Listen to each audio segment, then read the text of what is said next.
Hello student, now in this video we will discuss about next point 3.2.4 how do metals react with solution of other metal salts।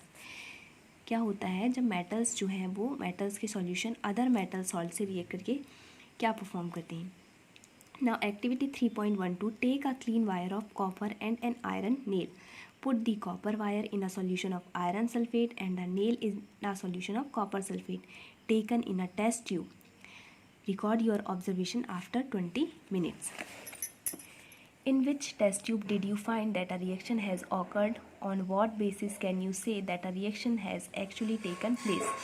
Can you correlate your observation for the activity 3.9, 3.10 and 3.11? Write a balanced chemical equation for the reaction that has taken place. Name the type of reaction. So यहाँ पे एक activity दी है कि दो test tube में हमें एक test tube में कॉपर की वायर लेना है और सेकंड टेस्ट ट्यूब में आयरन नेल। यहाँ पे टेस्ट ट्यूब जो ए है इसमें आयरन नेल लिया है और टेस्ट ट्यूब बी में कॉपर की वायर, और जिस टेस्ट ट्यूब में आयरन नेल लिया है उसमें कॉपर सल्फेट सॉल्यूशन लिया और जिसमें कॉपर की वायर लिया है उसमें आयरन सल्फेट सॉल्यूशन को लेना है। तो यहाँ पे रिएक्शन जो होती है वो कैसी होंगी, जो आयरन है यहाँ पे रिएक्टिव मेटल्स हैं can displace less reactive metals from there compounds in solution और मोल्टन फॉर्म। सो जो रिएक्टिव मेटल्स हैं यहाँ पे वो किसको डिस्प्लेस कर देंगी, लेस रिएक्टिव मेटल्स को डिस्प्लेस करके एक न्यू कंपाउंड फॉर्म कर लेंगी। We have seen in a previous section that all metals are not equally reactive. We check the reactivity of various metals with oxygen, water and acid, but all metals do not react with these reagents, so we were not able to put all the metal sample he had collected in decreasing order to their reactivity. So this reaction is, यहाँ पे activity में name the type of reaction ये question पूछा है कि क्या इस reaction को क्या पढ़ेंगे।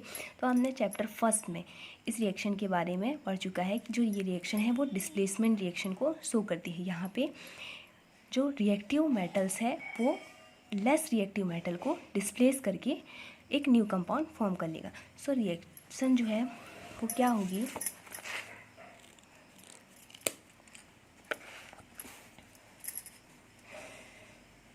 यहाँ पे जो आयरन नेल है टेस्ट ट्यूब में आयरन नेल लिया है एंड सॉल्यूशन जो है iron nail which means Fe plus copper sulphate CuSO4। सो यहाँ पे आयरन जो है वो कॉपर को डिस्प्लेस करके Cu प्लस FeSO4 ये फॉर्म करेगा। एंड सेकेंड टेस्ट ट्यूब में कॉपर की वायर लिया है Cu प्लस FeSO4। तो यहाँ पे क्या फॉर्म होगा, CuSO4 प्लस Fe। तो रिएक्शन यहाँ पे डिस्प्लेसमेंट रिएक्शन को शो करती है कि आयरन को कॉपर ने डिस्प्लेस कर दिया और कॉपर को आयरन ने। सो यहाँ पे जो रिएक्शन है metal A plus salt solution of B। So form क्या होगा, salt solution of A and metal B।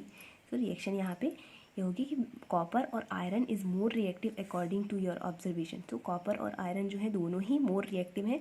सो ये दोनों ही सॉल्यूशन में से मतलब इस कंपाउंड में से वो इन दोनों को डिस्प्लेस करके न्यू कंपाउंड फॉर्म कर लेंगे, iron sulphate and copper sulphate.